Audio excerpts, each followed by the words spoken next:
नमस्कार, मेरा नाम है प्रवीण चारण और आप देख रहे हैं आपका फोन। तो पिछले लेक्चर में हमने डिस्कस किया था कि हार्ट क्या होता है। एक हमने ओवरव्यू देखा था, इंट्रोडक्शन देखा था, उसकी लेयर के बारे में हमने देख लिया, ठीक है। उनका वॉल्स कितने प्रकार के होते हैं, क्या होते हैं, वो सब हमने हमारे पिछले वीडियो में डिस्कस कर लिया है। जिसने भी वो हमारा वीडियो नहीं देखा है तो वो हमारे चैनल पे जाके और उसकी फिजियोलॉजी की प्लेलिस्ट ओपन करके उसमें देख ले, ठीक है। आज हम डिस्कस करने वाले हैं सर्कुलेशन के बारे में, ठीक है। तो बेसिकली सर्कुलेशन क्या होता है? सर्कुलेशन एक फ्लो होता है। सर्कुलेशन मतलब कि हिंदी में जैसे कहते हैं परिसंचरण, मतलब कि ब्लड को एक जगह से दूसरी जगह पे ट्रांसपोर्ट करना, या फिर मतलब जनरली सर्कुलेशन क्या होता है कि किसी फ्लूइड को या किसी चीज को एक जगह से दूसरे जगह पे ले जाना। तो यहाँ पे सर्कुलेशन में क्या है, ब्लड को हम पूरे बॉडी के अंदर थ्रू आउट द बॉडी कैसे ले जा रहे हैं, उसे क्या कह रहे हैं हम? सर्कुलेशन कह रहे हैं, ठीक है। तो सर्कुलेशन में मेनली पंप का काम कौन करता है? हार्ट करता है। तो अब हम देखेंगे कि सर्कुलेशन होता क्या है, कितने टाइप का होता है। तो सर्कुलेशन मेनली टू टाइप्स का होता है। First one is the systemic circulation and second one is the pulmonary circulation. Systemic circulation में जैसा कि नाम शो कर रहा है, सिस्टेमिक मतलब through out the all systems, मतलब पूरी बॉडी के अंदर जिस सर्कुलेशन के थ्रू ब्लड पहुंचता है उसे कहेंगे हम सिस्टेमिक सर्कुलेशन। ये बहुत लार्ज होता है, बहुत बड़ा होता है, बहुत वाइड कह सकते हैं हम। और दूसरा होता है पल्मोनरी सर्कुलेशन। ये एक छोटा सा हो सकता है, कह सकते हैं हम कि एक स्मॉल सर्कुलेशन है। तो हम पूरा डिटेल में यहाँ पे देखेंगे। देखो, सर्कुलेशन को हम स्टडी करने के लिए एक साइकिल के रूप में स्टडी करेंगे, ठीक है। साइकिल मतलब कि हम एक पॉइंट को पकड़ेंगे, ठीक है, एक पॉइंट को पकड़ेंगे। मान लो मैंने टिश्यू को लिया है, तो वहां से मैं स्टार्ट करूंगा कि सर्कुलेशन की होता क्या, वहां से मैं समझाना स्टार्ट करूंगा और वापस उसी पे आके मैं वापस एंड करूंगा। मतलब ये क्या है, एक साइकिल का, मतलब साइकिल के रूप में हम इसको स्टडी करेंगे। तो चलिए देखते हैं सर्कुलेशन क्या होता है। तो सर्कुलेशन हम स्टार्ट करते हैं टिश्यू से। तो टिश्यू को, मतलब टिश्यू क्या है? Group of cells. तो मेरी सेल्स को या मेरे टिश्यू को काम करने के लिए किसकी आवश्यकता होती है? O2, मतलब ऑक्सीजन की आवश्यकता होती है। कि हमें, मतलब मेरे मसल को, मेरे मतलब पूरे मस्कुलेचर को वर्क करने के लिए किसकी आवश्यकता होगी? एटीपी की। और एटीपी का फॉर्मेशन किसकी प्रेजेंस में होता है? ऑक्सीजन की प्रेजेंस में होता है। और वो ऑक्सीजन को कौन कैरी करता है? ब्लड कैरी करता है। तो मेरे टिश्यू के पास ब्लड आया, मेरे टिश्यू के पास ब्लड आया, कौन सा आया? ऑक्सीजनेटेड। और मेरे टिश्यू को, या फिर मतलब टिश्यू को किसकी रिक्वायरमेंट है? ऑक्सीजन की। तो ब्लड के अंदर जो ऑक्सीजन प्रेजेंट होती है वो कहाँ जाएगी? टिश्यू के अंदर। कहाँ जाएगी? टिश्यू के अंदर जाएगी, ठीक है। टिश्यू के अंदर जाएगी। तो टिश्यू के अंदर जाने से क्या होगा कि टिश्यू, देखो पहले से, अगर यहाँ पे ये कोई टिश्यू, ठीक है, पहले से वर्क कर रहा है, क्योंकि रेस्टिंग में कुछ होता नहीं है, ठीक है। रेस्टिंग में कुछ कोई न कोई, मैं अगर सो भी रहा हूँ तो मैं वो वर्क कर रहा हूँ, वो मैं रेस्टिंग फेज के अंदर नहीं, मेरी सेल्स वर्क कर रही है, उसमें मेरी एनर्जी लॉस हो रही है। तो ये टिश्यू है, भले ही रेस्ट में होता, इसको सर्वाइव करने के लिए भी एनर्जी की आवश्यकता होती है। और जब भी मेटाबॉलिज्म होती है तो क्या रिलीज होती है? कार्बन डाइऑक्साइड रिलीज होती है। और O2 का क्या होता है? कंजप्शन होता है। तो एक चीज समझिए, O2 की क्या है? रिक्वायरमेंट है। और वहां पे प्रोडक्शन किसका हो रहा है? कार्बन डाइऑक्साइड का। तो हमें एक आइडिया मिल गया कि जो टिश्यू है उसके अंदर कार्बन डाइऑक्साइड का जो कंसंट्रेशन है वो कैसी है? बढ़ी हुई है। और जो ऑक्सीजन है उसकी कंसंट्रेशन कैसी है? कम है। किसके अंदर? टिश्यू के अंदर। ये हमने बात करी टिश्यू के अंदर। बट जो कैपिलरीज है उसके अंदर क्या प्रेजेंट है? जो कैपिलरीज का, देखो कैपिलरीज ऐसी वेसल्स होती है जिनका एक एंड तो होता है आर्टरी की ओर और दूसरा एंड होता है वेन्स की ओर। मतलब कि जो एक एंड होता है उसके अंदर तो ऑक्सीजनेटेड ब्लड प्रेजेंट रहता है और दूसरे एंड की ओर वीनस, मतलब डीऑक्सीजनेटेड ब्लड प्रेजेंट रहता है। तो अब मेरा जो आर्टरियल ब्लड है, जो कैपिलरीज के अंदर, मतलब आर्टरियल नहीं कह सकते, ऑक्सीजनेटेड जो ब्लड प्रेजेंट है कैपिलरीज के अंदर, उसके अंदर क्या ऑक्सीजन का कंसंट्रेशन हाई है और जो टिश्यू के अंदर ऑक्सीजन का कंसंट्रेशन लो है।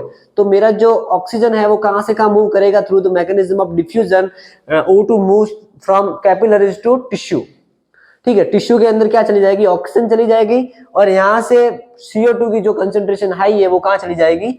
ब्लड के अंदर चली जाएगी। तो ये ब्लड कैसा हो गया? डीऑक्सीजनेटेड, क्योंकि कार्बन डाइऑक्साइड की कंसंट्रेशन ब्लड के अंदर क्या हो गई? बढ़ गई। ये मैंने थोड़ा क्या डीप में बता दिया क्योंकि एकदम कंसेप्ट क्लियर चाहिए हमें। Without concept we can do anything, ठीक है। तो क्या हुआ? मेडिकल साइंस में कंसेप्ट बहुत वैल्यू रखते हैं। तो कैपिलरीज के अंदर ब्लड का डिफ्यूजन हो गया, मतलब ब्लड का नहीं, गैसेस का डिफ्यूजन हो गया और ब्लड कैसा मिल गया? डीऑक्सीजनेटेड वीनस ब्लड मिल गया। वीनस ब्लड को कलेक्ट कौन करता है? वेन्यूल्स कलेक्ट करते हैं। वेन्यूल्स क्या होते हैं? स्मॉल वेन्स होती है जो क्या करती है, जो डीऑक्सीजनेटेड ब्लड होता है उसको क्या करती है? कलेक्ट करती है। उसको कलेक्ट करने के बाद वो किसमें डाल देगी? वेन्स के अंदर। वेन्स क्या होती है? थोड़ी वेन्यूल से क्या होती है? बड़ी होती है, डायमीटर इनका बड़ा होता है, इनकी ल्यूमेन थोड़ी लार्ज होती है, तो वेन्स के अंदर डाल देती है किसको? डीऑक्सीजनेटेड ब्लड को। जैसे ही डीऑक्सीजनेटेड ब्लड वेन्स के अंदर गया तो उसके बाद में वो किसके अंदर चला जाएगा? मेजर वेन्स, मतलब मेरी बॉडी के वेरियस ऑर्गन के पास क्या होगी? छोटी छोटी वेन्स जाएगी, और वो वेन्स क्या करेगी? सारे वीनस ब्लड को क्या करेगी? कलेक्ट करेगी। तो वो सारी वेन्स तो राइट एट्रियम के अंदर खुल नहीं सकती क्योंकि इतनी सारी ओपनिंग तो पॉसिबल नहीं है। तो उनको क्या करना पड़ता है? हमें एक कलेक्ट करना पड़ता है उनके सारा जो ब्लड आता है उनको, और एक ओपनिंग के थ्रू कहाँ डालना होता है? हमें हार्ट के मतलब राइट एट्रियम के अंदर डालना होता है। तो हम किसके थ्रू डालते हैं? वो मेजर वेन्स। मेजर वेन्स कौन कौन सी है? Superior and inferior vena cava. Superior and inferior vena cava. हम क्या करते हैं कि जो हमारा वीनस ब्लड या डीऑक्सीजनेटेड ब्लड आता है उसको हम कहाँ डाल देते हैं? सुपीरियर इंफीरियर वेना केवा के अंदर। ये वेना केवा के अंदर मतलब ये वेन्स है, देखो वेन्स है तो ब्लड को कहाँ ले जाएगी? ये राइट एट्रियम के अंदर। राइट एट्रियम के अंदर ब्लड चला गया। ये कैसा ब्लड है? डीऑक्सीजनेटेड। देखिए मैंने इसको जो भी डीऑक्सीजनेटेड ब्लड जहां भी प्रेजेंट है मैंने उसको ब्लू मार्कर से लिखा है, तो आप इजीली समझ सकते हैं कि ब्लू मार्कर से लिखा है तो क्या है? ये डीऑक्सीजनेटेड ब्लड है। तो ये कहाँ चला गया? राइट एट्रियम के अंदर चला गया। राइट एट्रियम के अंदर चला गया तो राइट एट्रियम, देखो मैंने बताया कि एट्रिया दोनों साइमल्टेनियसली कॉन्ट्रैक्ट करते हैं और वेंट्रिकल दोनों साइमल्टेनियसली कॉन्ट्रैक्ट करते हैं। जैसे ही एट्रिया कॉन्ट्रैक्ट होगा तो ब्लड कहाँ जाएगा? राइट वेंट्रिकल में, क्योंकि कॉन्ट्रैक्शन जैसे ही होगा, कॉन्ट्रैक्शन का मतलब समझे, मतलब सिकुड़ना। जैसे सिकुड़ेगा तो क्या होगा? उसका जो वॉल्यूम होगा वो क्या होगा? कम होगा, और वॉल्यूम जैसे ही कम होगा तो उसका प्रेशर क्या हो जाएगा? बढ़ जाएगा। तो जैसे ही प्रेशर बढ़ेगा तो वो क्या करेगा? इस वॉल्व के ऊपर क्या लगाएगा? फोर्स अप्लाई करेगा। तो फोर्स अप्लाई से क्या होगा? फोर्स से क्या होगा? ये वॉल्व खुल जाएंगे और कहाँ ब्लड चला जाएगा? राइट वेंट्रिकल के अंदर चला गया। ब्लड कहाँ चला गया? राइट वेंट्रिकल के। यहाँ तक ब्लड क्या है? डीऑक्सीजनेटेड है। अब तक क्या हमने यहाँ से यहाँ तक क्या पूरा डीऑक्सीजनेटेड ब्लड है। कहाँ चला गया? राइट वेंट्रिकल के अंदर। अब राइट वेंट्रिकल से उससे हमें कहाँ भेजना है? लंग्स के अंदर। तो वो हम किसके थ्रू भेजते हैं? पल्मोनरी आर्टरी के थ्रू भेजते हैं। किसके थ्रू भेजते हैं? पल्मोनरी आर्टरी के थ्रू भेजते हैं। और इसके बैक फ्लो को कौन प्रिवेंट करता है? Pulmonary valve. ये एक सेमिलुनर वॉल्व का टाइप है, वो हमने पहले डिस्कस कर लिया है। तो पल्मोनरी आर्टरी के अंदर ब्लड चला गया। पल्मोनरी आर्टरी के बाद में ब्लड कहाँ जाता है? पल्मोनरी कैपिलरीज के अंदर। समझ रहे हो कैपिलरीज क्या होता है? एक माइक्रोवेस्कुलर है। तो इसमें क्या होता है कि जो गैसेज का क्या होता है? डिफ्यूजन होता है, गैसेज एक दूसरे के ट्रांसमिशन होता है, और उससे क्या होता है कि जो ऑक्सीजन मतलब क्या होता है? गैसेज एक्सचेंज हो जाती है, और जो जिसकी हमें नीड होती है कार्बन डाइऑक्साइड को तो हम क्या कर देते हैं? एक्सेल आउट कर देते हैं, और उसको क्या कर देते हैं? हम ले लेते हैं। ठीक है, तो कहाँ चला गया? पल्मोनरी कैपिलरीज के अंदर चला गया। पल्मोनरी कैपिलरीज के अंदर लंग्स के अंदर क्या होता है? वो ऑक्सीजन की क्या होता है? जो पार्शियल प्रेशर या कंसंट्रेशन होती है कैसी होती है? हाई होती है। और जो ब्लड होता है उसके अंदर जो डीऑक्सीजनेटेड ब्लड है तो उसमें क्या होती है? ऑक्सीजन की कंसंट्रेशन क्या होती है? लो होती है। तो जो ऑक्सीजन का मूवमेंट होगा वो कहाँ से कहाँ होगा? लंग्स से कैपिलरीज या लंग्स से ब्लड की ओर होगा। मतलब कि जो ऑक्सीजन है वो कहाँ से कहाँ मूव करेगी? लंग्स से ब्लड की ओर मूव करेगी। तो यहाँ पे क्या होगा? ब्लड का क्या हो जाएगा? ऑक्सीजनेशन। देखो दो टर्म होती है, एक होती है ऑक्सीजनेशन और दूसरी होती है ऑक्सीडेशन। ये हमने जब हम 12th या 11th में थे तब हमने पढ़ा था कि ऑक्सीडेशन क्या होती है। ऑक्सीडेशन एक ऐसी रिएक्शन होती है जिसमें क्या होता है? कोई भी सबस्ट्रेट हो उसकी क्या हो? ऑक्सीडेशन स्टेट में क्या आ जाए? चेंज आ जाए, तो उसे क्या कहेंगे? हम ऑक्सीडेशन कहेंगे। बट इसमें क्या होता है कि जैसे ही आपको मतलब जनरल आइडिया होगा, क्योंकि जो ऑक्सीजन होती है वो किसके साथ बाइंड करती है? हीमोग्लोबिन के साथ बाइंड करती है। तो जब भी ऑक्सीजन हीमोग्लोबिन के साथ में बाइंड करती है उसकी ऑक्सीडेशन स्टेट के अंदर कोई भी चेंज नहीं आता है। तो इस प्रोसेस को हम ऑक्सीडेशन दो कतई नहीं कहेंगे, इसको हम क्या कहेंगे? ऑक्सीजनेशन। क्या कहेंगे? ऑक्सीजनेशन। मैंने इसको क्या कह दिया? ऑक्सीजनेशन। तो जैसे ही ब्लड का क्या हुआ? ऑक्सीजनेशन हुआ, तो ब्लड कैसा हो गया? ऑक्सीजनेटेड। तो ऑक्सीजनेटेड ब्लड अब वापस कहाँ जाएगा? पल्मोनरी वेन्स के अंदर जाएगा। कहाँ जाएगा? पल्मोनरी वेन्स के अंदर जाएगा। और पल्मोनरी वेन को कहाँ लेके जाती है? लेफ्ट एट्रियम के अंदर। कहाँ? लेफ्ट एट्रियम के अंदर। लेफ्ट एट्रियम डायरेक्टली कनेक्टेड होता है किससे? लेफ्ट वेंट्रिकल के अंदर। तो जैसे ही एट्रिया के अंदर कॉन्ट्रैक्शन होगा, एट्रिया का प्रेशर बढ़ेगा, वो प्रेशर अप्लाई होगा माइट्रल वॉल्व के ऊपर, माइट्रल वॉल्व खुल जाएगा, उससे ब्लड का एट्रिया से कहाँ चला जाएगा, लेफ्ट वेंट्रिकल के अंदर। तो ब्लड कहाँ चला गया, लेफ्ट वेंट्रिकल के अंदर, किसके थ्रू गया, माइट्रल वॉल्व के थ्रू। अब जैसे ही लेफ्ट वेंट्रिकल के अंदर क्या होगा, कॉन्ट्रैक्शन होगा, जैसे ही वेंट्रिकुलर सिस्टोल होगा तो वेंट्रिकल का जो वॉल्यूम होगा वो क्या हो जाएगा, कम हो जाएगा। तो जैसे ही उसका वॉल्यूम कम होगा तो क्या होगा, प्रेशर बढ़ेगा, और जैसे प्रेशर बढ़ेगा तो हमेशा हमने पढ़ा है कि जो गैसेज होती है वो क्या गैसेज होता है, जो भी फ्लूइड होता है, जो भी लिक्विड होता है, वो कहाँ से कहाँ मूव करेगा, हाई प्रेशर से लो प्रेशर की ओर। तो जैसे ही यहाँ का प्रेशर बढ़ा तो ब्लड कहाँ मूव करेगा, आयोटा के अंदर मूव करेगा। किसके अंदर मूव करेगा, आयोटा के अंदर मूव करेगा। देखिए जो आयोटा होती है वो पूरे थ्रू आउट दी बॉडी को ब्लड सप्लाई करने का काम करती है। एक सबसे बड़ी मेजर आर्टरी होती है, ये क्या करती है, पूरे बॉडी को ब्लड सप्लाई का काम करती है। ठीक है, देखिए आयोटा होती है वो पूरे बॉडी को, मतलब सिस्टमिक सर्कुलेशन को क्या करती है, मेंटेन करती है। मतलब कि आप समझ रहे हो कि आयोटा किससे कनेक्ट करती है, लेफ्ट वेंट्रिकल से।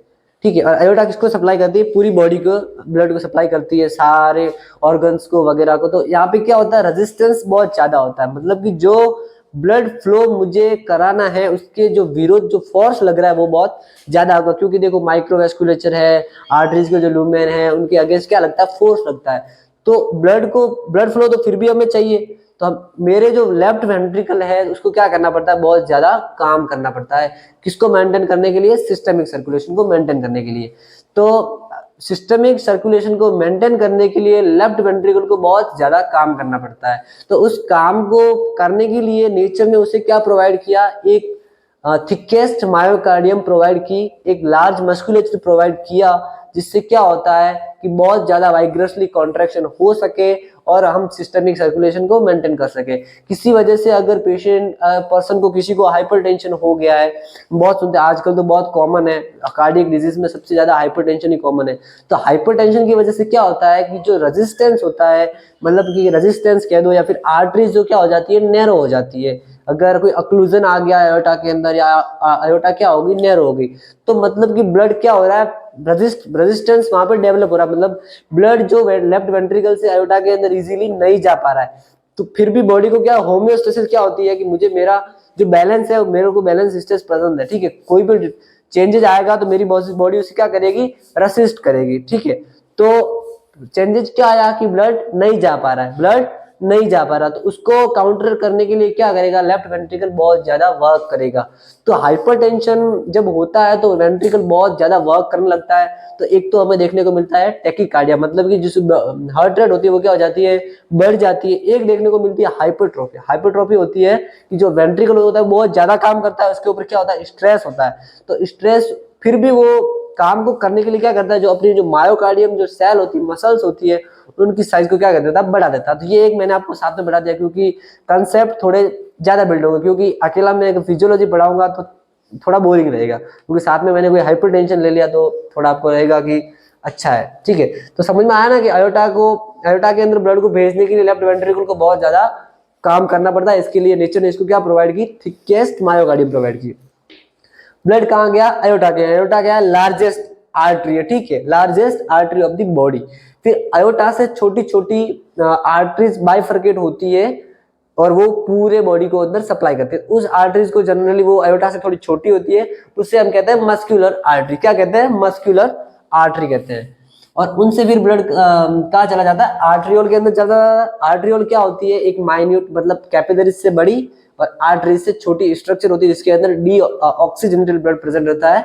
और फिर वो आर्टरियोल किसके अंदर डिवाइड हो जाती है, कैपिलरीज के अंदर डिवाइड हो जाती है। और कैपिलरीज से फिर वापस टिश्यू के अंदर वही डिफ्यूजन होता है, वही प्रोसेस सारी सेम रहती है। तो हमने सारा देख लिया कि डिफ्यूजन कैसे, मतलब सर्कुलेशन क्या होता है, कहाँ होता है। तो देखिए ये जो पल्मोनरी आर्टरी के अंदर जब से ब्लड प्रेजेंट करने, जैसे ही एंटर करता है, यहाँ से लगा के पल्मोनरी वेन तक पूरा पूरा क्या है, पल्मोनरी सर्कुलेशन। और रेस्टिंग सारा जितना भी है वो किसके अंदर इंक्लूड होता है, आयोटा से लगा के पूरा पूरा किसके अंदर इंक्लूड होता है, सिस्टमिक सर्कुलेशन के अंदर। तो आई होप सो आपको समझ में आया होगा। अगर मेरा वीडियो आपको अच्छा लगा हो तो लाइक कीजिए, चैनल को सब्सक्राइब कीजिए, और कोई भी क्वेरी हो, कोई भी समस्या हो, और आपको किसी नए टॉपिक के ऊपर आपको वीडियो बनवानी हो तो कमेंट सेक्शन में आप जरूर कमेंट कीजिएगा। मैं आपको पर्सनली लेके उसके ऊपर वीडियोस बनाऊंगा। आज के लिए इतना ही। नेक्स्ट वीडियो में हम देखेंगे conduction system of heart and आगे हम पूरी फिजियोलॉजी तो कंप्लीट करने वाले हैं ही। तो थैंक यू सो मच।